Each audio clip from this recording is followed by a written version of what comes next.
Hello, today I have a great and easy recipe of a sourdough bread with potatoes and rosemary, and I know you're gonna like it. So, here we go!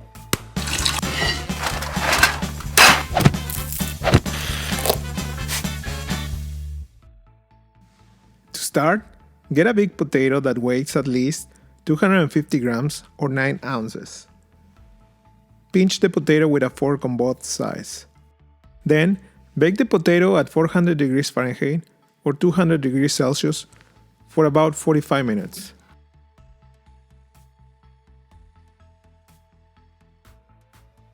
In the meantime, add 350 grams or 1.4 cups of warm water in a bowl.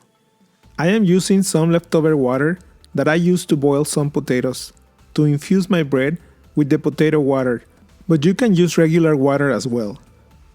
Add 100 grams of whole wheat flour and stir well with a dough whisk until the whole wheat flour is dissolved.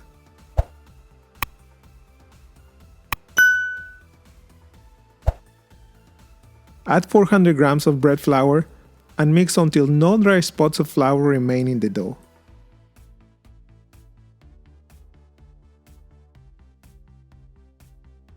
You can use your hands to incorporate the ingredients well.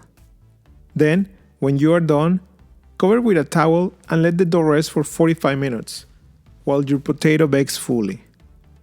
This resting process is called autolyse, and during this process, the flour absorbs the water, becoming fully hydrated. This activates enzymes in the flour that stimulate the proteins to start gluten development.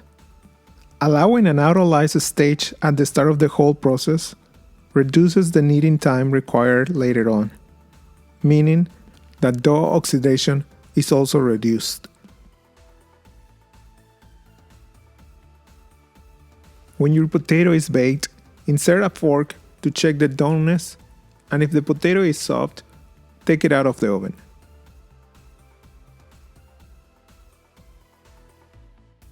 Let the potato cool for a while and peel it with your hands when you are ready.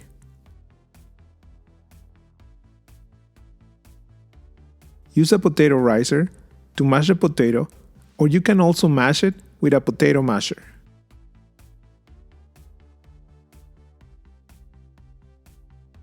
Get about 3 stems of fresh rosemary and remove the leaves. Chop the leaves roughly and then put them aside. Now, add 10 grams or half a tablespoon of salt and the chopped rosemary, which should be about 5 grams, or 2 tablespoons of fresh rosemary.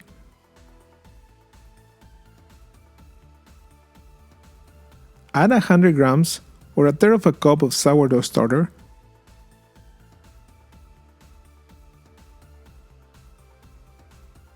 and 225 grams or 3/4 cups of the mashed baked potato that you previously prepared. Use your hands to incorporate all the ingredients in the dough and knead until the dough feels soft and all the ingredients are well incorporated. This will take you about 2 to 3 minutes. Then, cover the dough with a towel and let it rest for 30 minutes. Start a series of stretches and folds every 30 minutes. Stretch the dough well and fold it to help the gluten develop. Cover with a towel. Repeat the same process again. You will realize that the dough grows and becomes more elastic as time goes by.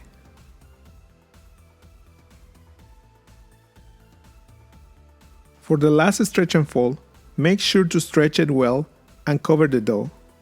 This time, let the dough rest for at least 2 hours. After 2 hours, take the dough out of the bowl and carefully stretch and fold it toward the center of the dough to form a ball.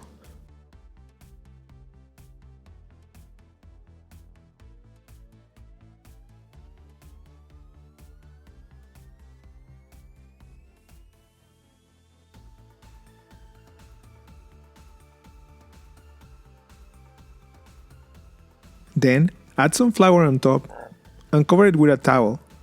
Let the dough rest for about 10 minutes. After 10 minutes, perform the final shape.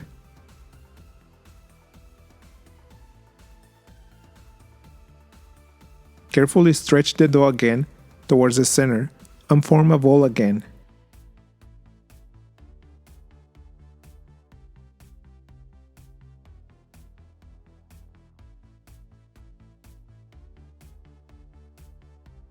Flip the dough around and add some flour on it.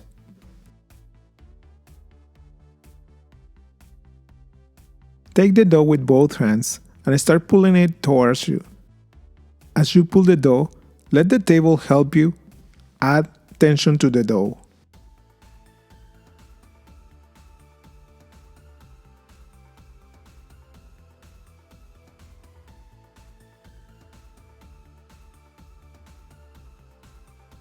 Then, transfer the dough to a flour bread basket.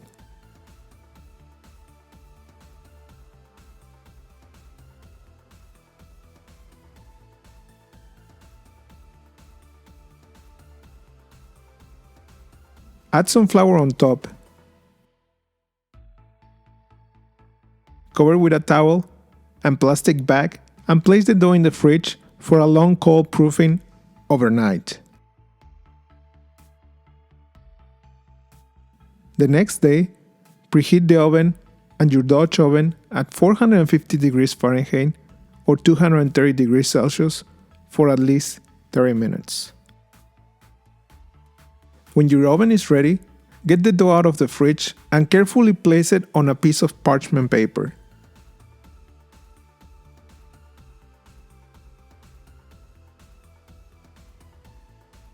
Sprinkle some flour on top of the dough. Clean up the excess of flour with your hand and score your bread with a dough lame. I am making a simple cross in the center. Transfer the dough carefully to the hot Dutch oven, cover with the lid, and place it in the oven at 450 degrees Fahrenheit or 230 degrees Celsius for 20 minutes. After 20 minutes, remove the lid of the Dutch oven and let it finish cooking for another 25 minutes. When your bread is ready, take it out of the oven and place it on a cooling rack for at least 2 hours before you slice it. I am sure you will love this bread. The addition of potato makes the crumb extra soft, and the combination with the rosemary makes this bread very delicious. Enjoy it! I hope you get to try this recipe. This bread goes great with everything. If you like this video, please click in the like button. And if you haven't subscribed, please subscribe. I have a new recipe every week. Thank you for watching.